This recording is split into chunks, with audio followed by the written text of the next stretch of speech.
Palavra é.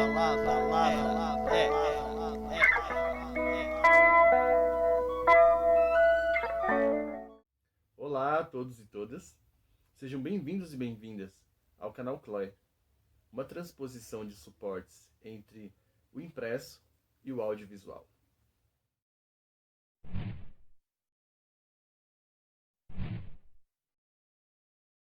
Nossa poeta convidada de hoje é Prisca Agustoni.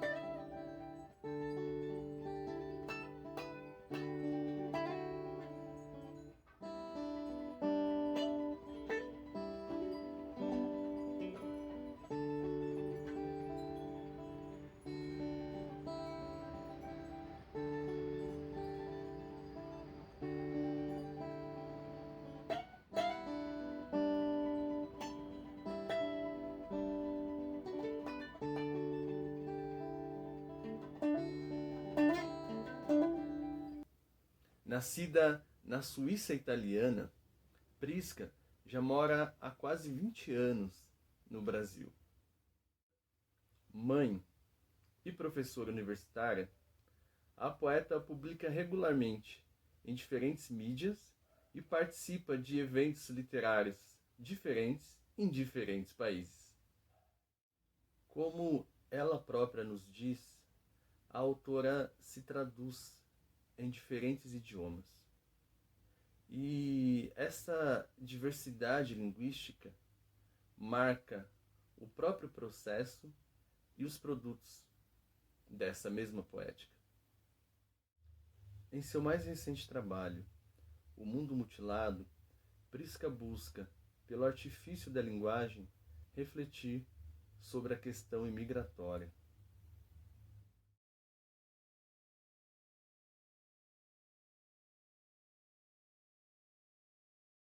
Para essa terra de abandono migramos, carregando o que sobra do despojo, nosso rosto virado rumo ao sol, rebojo de poeira e vento na seca, e uma flor, pelo menos uma flor aberta, apesar da fome, aquela que nos sobrevive e demora.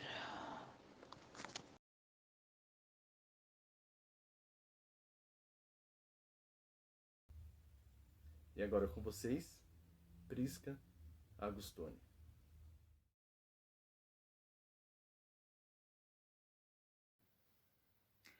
Bom, dizer quem é Prisca Agustoni é uma pergunta que eu também me faço com muita frequência. O que eu posso dizer, o que eu sei, e não é muito, é que eu escrevo, que eu sou de nacionalidade suíça, que nasci numa região que fica espremida entre os Alpes e a fronteira com a Itália, e que essa sensação de crescer espremida entre duas fronteiras, uma geopolítica, que seria a fronteira com o país italiano, e outra mais geológica, assim, natural, que são os Alpes, é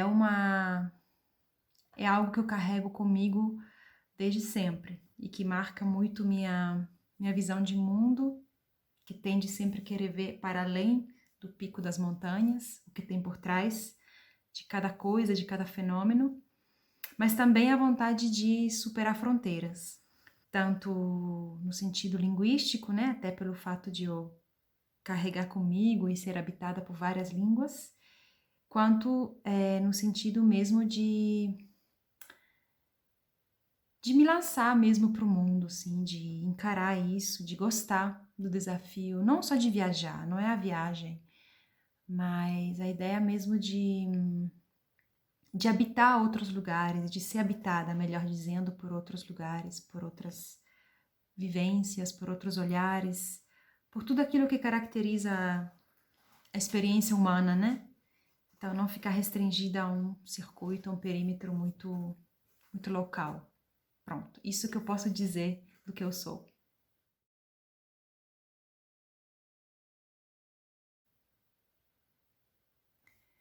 Se pode a poesia ser também uma pátria?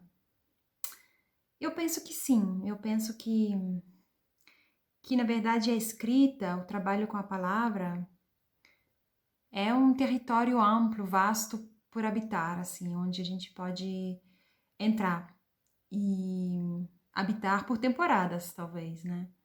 Acho que sim. Eu, pelo menos, me sinto muito mais à vontade nesse território do que em qualquer outro que se possa definir hoje como pátria e os valores atrelados, assim.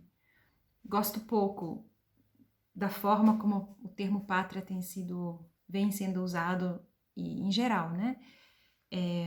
Embora isso tenha valores também, às vezes muito genuínos, né? Mas eu tendo a desconfiar um pouco desse tipo de adendo, né? Acréscimo que a gente cria como seres humanos, né? A certos termos ou definições. Então, eu pelo menos encontrei na poesia um lugar muito mais habitável do que qualquer outro lugar, né?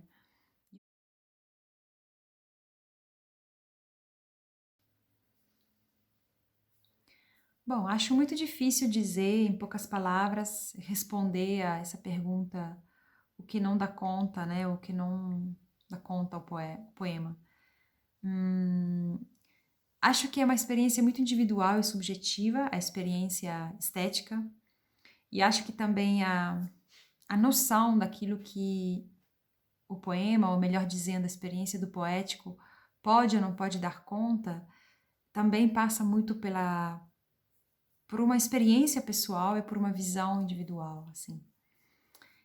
Da minha parte, eu penso assim, eu prefiro considerar a experiência poética como uma experiência mais ampla, que passa sim pela poesia escrita, ou falada, ou cantada, ou performada, mas não só. Até hoje eu tendo a considerar a experiência do poético como um caminho pelo qual a gente não enxerga a luz no final, quer dizer, a ideia da nuvem, de algo nebuloso, de algo que tem um enigma ali, é um mistério, embora essa palavra possa soar um pouco romântica, mas afinal das contas o mistério tem disso, né? E é justamente esse caminho, se não conseguir, que é o que me fascina na experiência poética, na poesia em geral, na experiência estética, na arte em geral, né?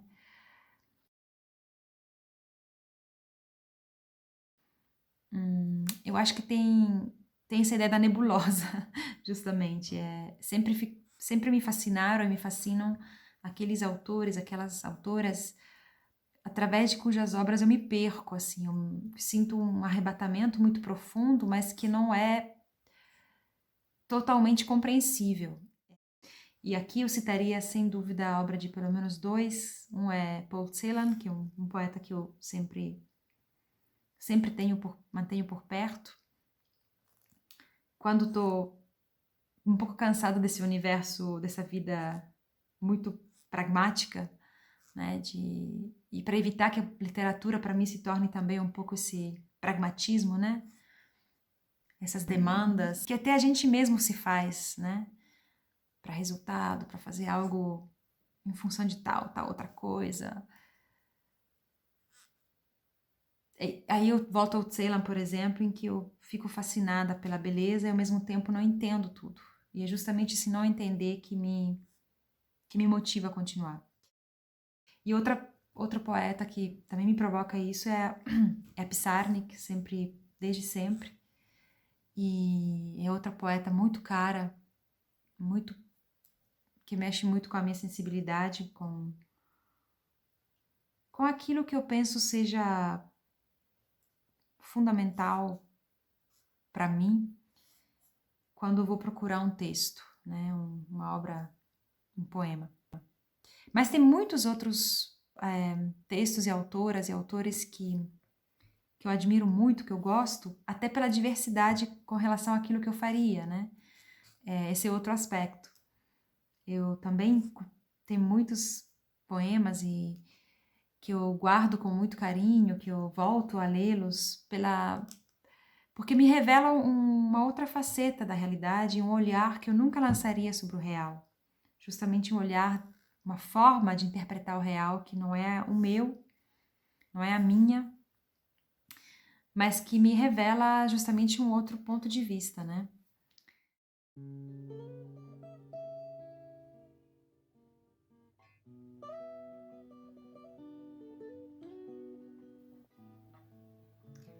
Bom, chegamos agora à parte em que a sugestão foi para que eu lesse um poema inédito.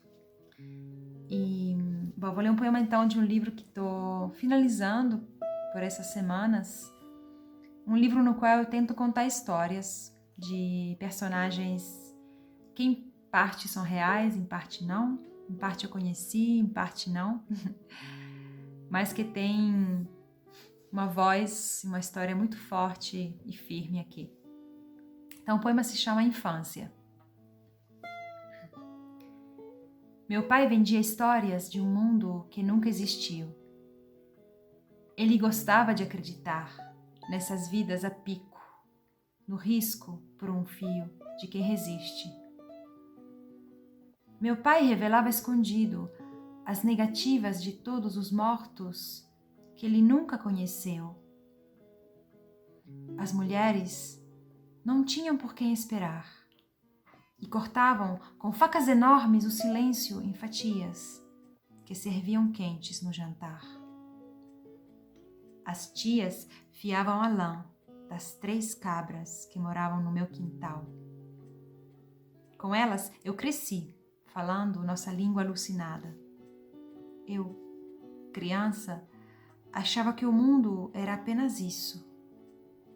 Esse avançar trêmulo, a triângulo do pai que sempre voltava, algum dia, após noites de muitas lâminas. Até que um dia, esse dia, não veio. Muito obrigada.